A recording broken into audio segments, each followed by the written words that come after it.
Hey, today I'm going to be talking about just some tricks, some strategies, some angles, really everything you could think of that could be useful in your game that you most likely won't know. But I mean, you may know, don't like be telling me in the comments, but I learned that smoke lineup before CSGO even came out, or I was using that angle before you were even born. This reason is titled, You May Know, that you won't know, not that you won't know. But if you enjoy it, let me know. Nowadays, I'm sure all of you guys know and understand what one-way smokes are. And if you're in anything other than matchmaking, it'll be thrown almost every other round. One of these one-way smokes. Example of this, I'm sure you guys all know this sort of lineup. Come to this corner, left click and right click throw. And you get a cheeky little one-way smoke. No player stop mid. But nowadays, once people coming out mid, they'll flash over or something. And they'll be like, we didn't throw a window smoke. That's one-way smoke. And you'll most likely get yourself killed, unless you're able to kill them first. But, so, every other round, coming out middle, take middle. I mean, maybe you could get by with throwing this smoke. But really, if you want to advance up that or into con, you're going to have to smoke off window. So, you can use this to your advantage a couple times a game to really grant yourself some free kills. So, say, typical round, typical default coming out from ETs. They drop down this smoke. What you can do is now you throw your one-way smoke. Comes to the corner, one-way smoke.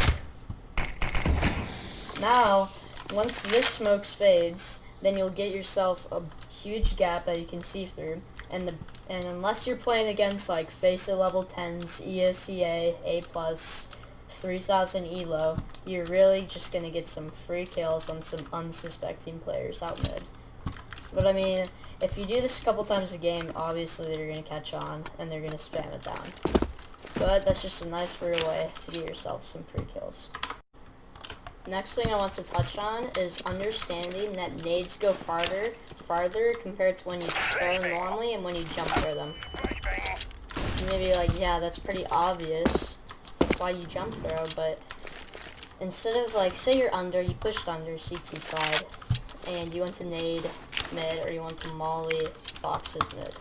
Instead of having to like,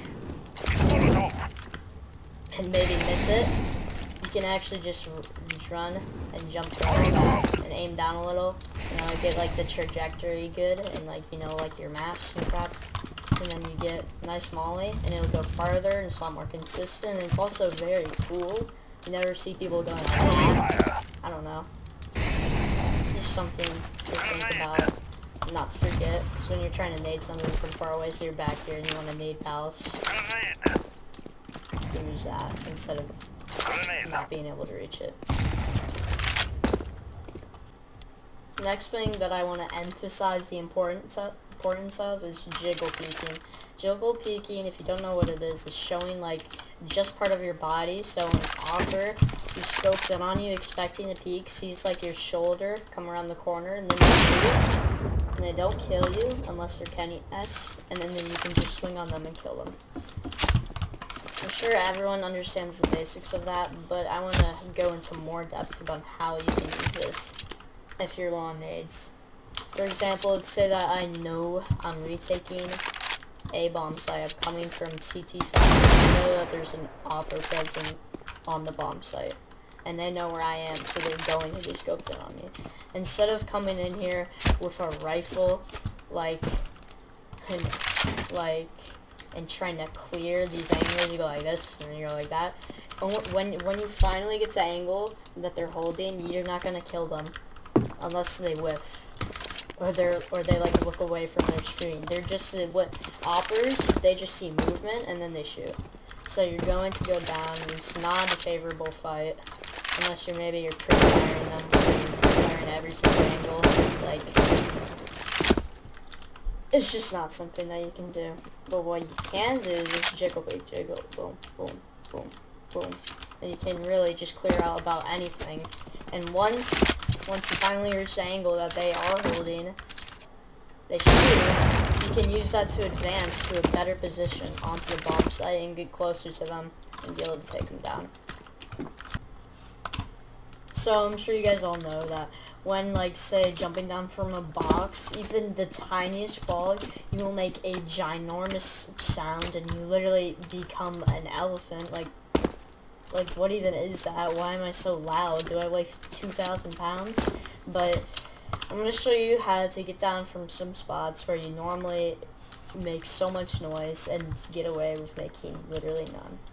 So say you're lurking con and you want to clear palace out. You jump up here, clear palace, and now you're like, oh, I'm on top of a box. If I jump down, I'm going to boom and make my huge noise, and every single person on the map in a 14-mile radius will know exactly where I am. But to stop this from happening, you can crouch, and then right as you start falling, uncrouch. And what this will do, I mean, it's kind of hard to explain, but you'll, like, pull your legs back out and start standing while you're midair, so you'll just start standing up and you won't make any noise. This can be used for a lot of things, especially, this is really the best example for this is on Cache on the A bomb site. If you're on Catwalk and you want to jump down from Catwalk and go down from Catwalk, down fork onto site, or just onto the ground without making any noise, you can use that to your advantage, and you won't have to make any noise, where any other way it would be impossible. Another thing that you really need to understand, and I see a lot of players make this mistake, is they don't realize that even if you see a flashbang, unless you're, like, at a decent range, it's not going to blind you. You say I'm catwalk, or bench, and I'm holding this with an op, and the CTs are retaking it. If they throw a flash that lands, like, right there, hold on to that again, it's barely going to even give me a fraction, and I'll be able to see practically for the whole time, and it will literally do nothing. It's a lot of mistake. A really good example of this is in the middle. People throw, like, a flash like this, and it's essentially doing nothing, because if you're top middle, and especially if you're towards the back of this wall, if there's a flash from, like, right here, it's going to do almost nothing. So you have to realize when throwing a flash, instead of just throwing it yourself, most of the time you probably want a teammate to be throwing it who's in a better position to throw it. Say, like, his market. Okay, not like that, but you can flash over like that and blind anyone who is bench. But even so, you just have to understand that you can't throw, like, a flash like that and expect some dude bench to be full white for 3 seconds. It's just not how it works, and a lot of people make the same mistake over and over again. Another thing that a lot of people dwell on way too much is nade lineups. Sure, it's nice to say I'm right here and I want to know how to smoke jungle, like that. But I mean, that's really not going to help you in the long run. You can easily throw it, like, I don't know, from right here.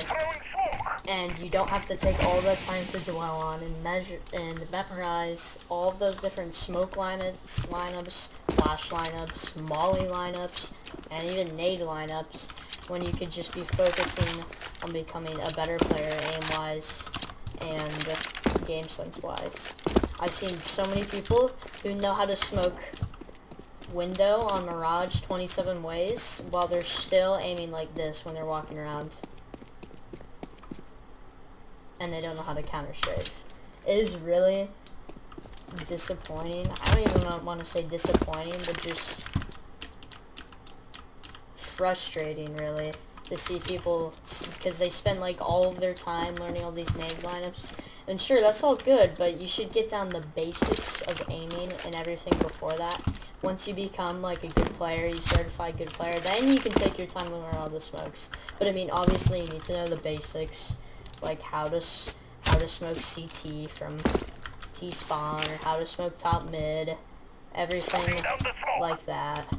You're gonna have to learn some, but you don't have to learn like 30 different grenade lineups on every single map. It's really something, and especially for if you're lower ranks, they're really just not gonna be needed. Sure, they'll help you out, but they, in the long run, aren't going to benefit you as much as spending that time that it took to learn all those smoke lineups by just playing the game and making your aim better and just getting more experience instead of just walking around the server playing smokes, mollies, splashes for 47 years. I really hope that you guys learned something from these tips, and if you're trying to become a better player, you have to realize that sure, watching a video like this will benefit you, but the most beneficial way of becoming a better player is playing the game.